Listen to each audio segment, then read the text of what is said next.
आज हम लोग कॉम्प्लेक्स नंबर पिछली क्लासेस से आगे कंटिन्यू करने वाले हैं। हमने इसके पहले आयोटा, उसके जुड़े हुए पावर और पावर के 4 से डिविजिबल होने न होने, कॉम्प्लेक्स नंबर के बेसिक डेफिनेशन और उसके जुड़े हुए बेसिक फंडामेंटल ऑपरेशन जैसे कि addition, multiplication, subtraction etcetera etcetera discuss कर लिया। आज हम लोग कॉम्प्लेक्स नंबर को आगे बढ़ाने वाले हैं और आज हम कॉम्प्लेक्स नंबर के कुछ बेसिक प्रॉपर्टीज पर डिस्कस करेंगे जिनसे एग्जामिनेशन में 1 मार्क्स के एमसीक्यू और कई बार 2 मार्क्स के क्वेश्चन भी आते रहते हैं। तो आइए पहला डिस्कस करते हैं। ठीक है, प्रॉपर्टीज ऑफ कॉम्प्लेक्स नंबर। ठीक है, तो फर्स्ट वन डिस्कस करने वाले हैं। पहला आपका है क्लोजर प्रॉपर्टी। इस प्रॉपर्टी में यह कहा जाता है कि अगर हम लोग किसी भी 2 या 3 या 4 या उससे भी ज्यादा कॉम्प्लेक्स नंबर को लेकर के उसे ऐड करेंगे या सब्ट्रैक्ट करेंगे या मल्टीप्लाई करेंगे या एक सीक्वेंस में डिवाइड करेंगे तो रिजल्ट जो भी हो लेकिन वो नेचर में कॉम्प्लेक्स नंबर ही होगा। कॉम्प्लेक्स नंबर में 2 या 3 लेकर के उनमें कोई भी फंडामेंटल मैथमेटिकल ऑपरेशन करने पर आने वाले रिजल्ट का नेचर कॉम्प्लेक्स नंबर ही होगा। जनरली वहां पर एक रियल पार्ट दिखेगा और एक अनरियल पार्ट दिखेगा, यानी कॉम्प्लेक्स नंबर का नेचर ठीक है फिक्स्ड होता है। ठीक है, ये किसी भी ऑपरेशन के बाद चेंज नहीं होता है। यहां तक किसी कॉम्प्लेक्स नंबर का लॉग लेंगे तो आने वाली वैल्यू भी एक कॉम्प्लेक्स नंबर ही होगी।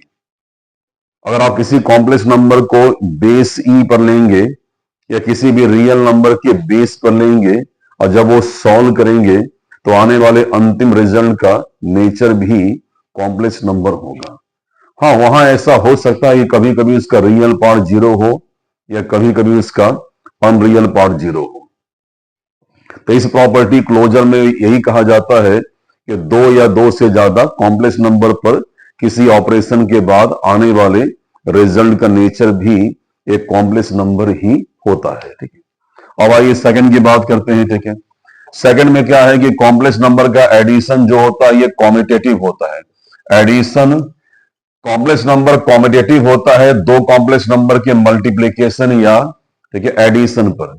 किसी भी 2 कॉम्प्लेक्स नंबर को लेकर के ठीक है दाएं वाले में बाएं वाले को ऐड करेंगे या बाएं वाले में दाएं वाले को ऐड करेंगे, या अगर Z1 और Z2 2 कॉम्प्लेक्स नंबर है तो आप Z1 को बाएं रख करके Z2 से मल्टीप्लाई करेंगे, या इनके प्लेसमेंट को अगर आप उल्टा कर देंगे यानी अगर आप Z2 minus Z2 into Z1 निकालेंगे तो रिजल्ट एक ही आएगा।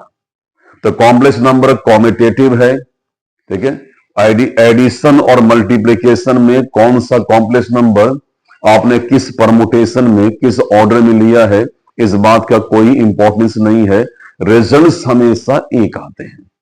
ठीक है, कहां ये नहीं होता है। ठीक है, तो कॉम्प्लेक्स नंबर जो है ये सब्ट्रैक्शन में और डिवीजन में कॉम्यूटेटिव नहीं होता है। अगर आप Z1 से Z2 माइनस करेंगे तो आंसर कुछ और मिलेगा, ठीक है, जो कि डिफरेंट होगा Z2 माइनस Z1 के।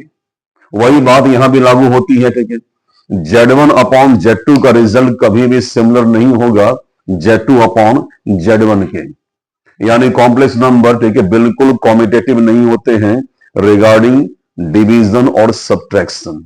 ठीक है, एक बात और भी है, कॉम्प्लेक्स नंबर जो है एडिशन और मल्टीप्लिकेशन में एसोसिएटिव भी होते हैं, एसोसिएटिव होते हैं। ठीक है, जहां पर हम कॉम्यूटेटिव को डिस्कस करने के लिए जनरली 2 वैल्यूज को लेते हैं, ठीक है, वहीं इसकी बात करने के लिए हम जनरली 3 वैल्यूज को लेते हैं।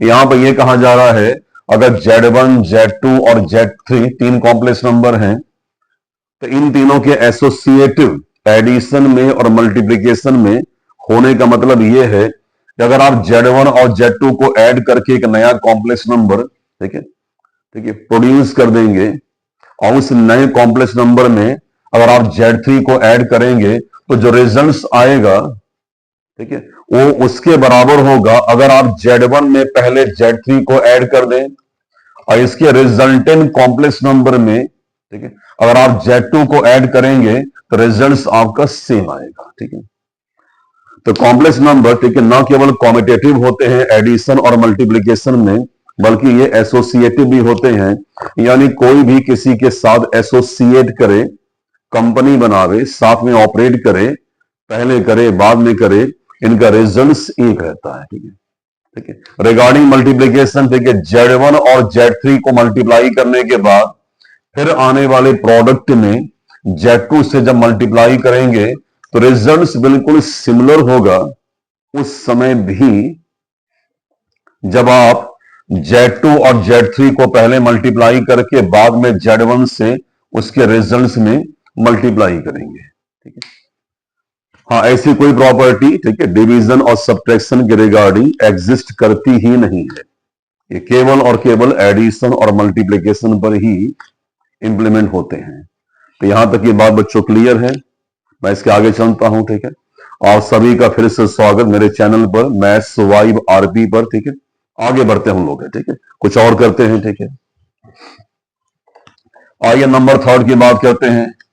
प्रॉपर्टी नंबर थर्ड में यह कहा जाता है, इससे आप होम एग्जामिनेशन में, वनडे एग्जामिनेशन में, सीयूटी में, एनडीए में वन क्वेश्चन देखेंगे ही देखेंगे, लगभग ये तय है। ठीक है, वहां ये होता है कि दो कॉम्प्लेक्स नंबर के इक्वलिटी के बारे में, ठीक है, क्वेश्चन बातें हैं। ठीक है, ठीक है, ठीक है। जैसे मान लीजिएगा Z1 और Z2 दो कॉम्प्लेक्स नंबर हैं, अगर ये दोनों एक दूसरे के इक्वल मेंशन या डिक्लेयर किए गए क्वेश्चन के बैकग्राउंड में, इसका मतलब ये हुआ कि दोनों के रियल और दोनों के अनरियल पार्ट भी एक दूसरे के अलग अलग इक्वल होंगे।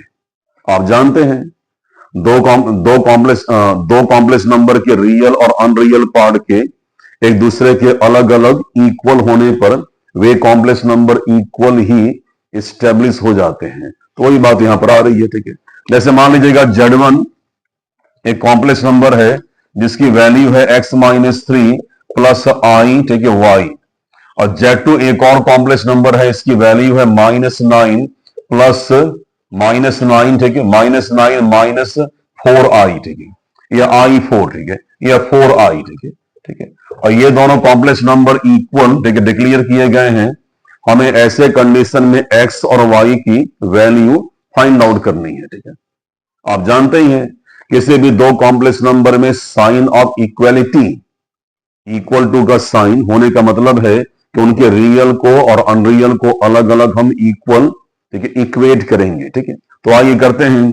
रियल पार्ट वो होता है जहां पर आयोटा आई नहीं होता है, यानी x-3 को हम -9 से कंपेयर करेंगे तो x की वैल्यू हो जाएगी -6 सॉल्व करने के बाद। ठीक है, और आप जानते हैं कि अनरियल पार्ट को इक्वेट करने का मतलब यह होता है कि हम आयोटा आई के कोफिशिएंट को विद साइन कंपेयर करेंगे। ठीक है, तो यहां से मल्टीपल y है और वहां से मल्टीपल -4 है, हम कंपेयर कर लेंगे तो हमारे x और y की वैल्यू जो है ये -6 और -4 हो गई है। तो कई बार एग्जाम में क्वेश्चन आप 1 मार्क्स के यहां से देखेंगे। ठीक है, तो आइए कुछ और डिस्कस करते हैं इसके बाद हम लोग। ठीक है, आगे चलते हैं।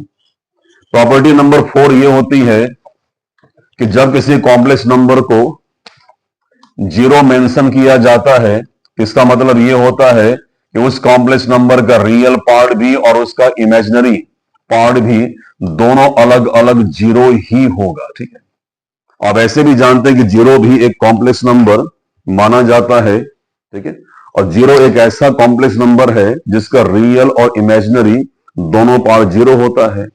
तो वही डिटेल आप यहां पर यूज करेंगे। किसी कॉम्प्लेक्स नंबर के जीरो मेंशन किए जाने पर उसमें दिए गए अननोन वैल्यूज या वेरिएबल को फाइंड आउट करने का मेथड ये है कि आप दोनों के रियल और अनरियल पार्ट को अलग अलग इंडिविजुअली जीरो से कंपेयर करेंगे।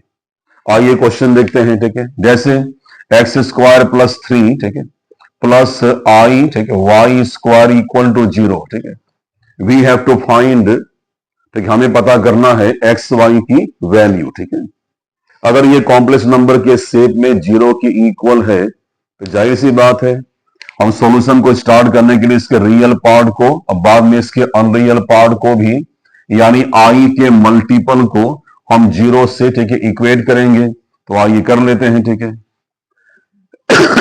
जब x की वैल्यू निकालने के लिए आप -3 को शिफ्ट करेंगे तो x = हो जाएगा √/-3। जब आप यहाँ स्क्वायर रूट निकालेंगे तो y इक्वल टू हो जाएगा प्लस माइनस जीरो, ठीक है। Zero is a neutral number, कोई साइन होता ही नहीं है, तो वहां y की केवल एक ही वैल्यू मिलेगी और यहां आपको मिलेगी दो वैल्यू, ठीक है, plus root over minus three and minus root over minus three, ठीक है, ठीक है। आप जानते हैं किसी नेगेटिव नंबर का स्क्वायर रूट हमेशा अनरियल होता है, ठीक है, ये रियल कभी नहीं होता है, ठीक है।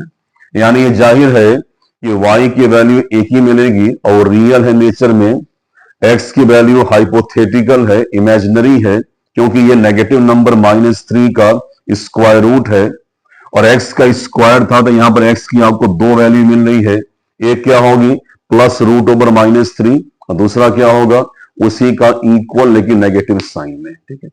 तो क्वेश्चन ऐसे भी आते हैं एग्जामिनेशन में, ठीक है। तो आज के वीडियो में इतना ही है, फिर हम लोग दोबारा फिर से अगले क्लास में कंटिन्यू करेंगे और आप सबसे गुजारिश है मेरे वीडियो को आप मेरे चैनल को सब्सक्राइब करें, दोस्तों को बताएं, इससे मुझे बहुत उत्साह मिलेगा, काम करने का मोटिवेशन मिलेगा। तो प्लीज सब्सक्राइब करें मेरे चैनल को। आप सभी का दिन अच्छा जाए।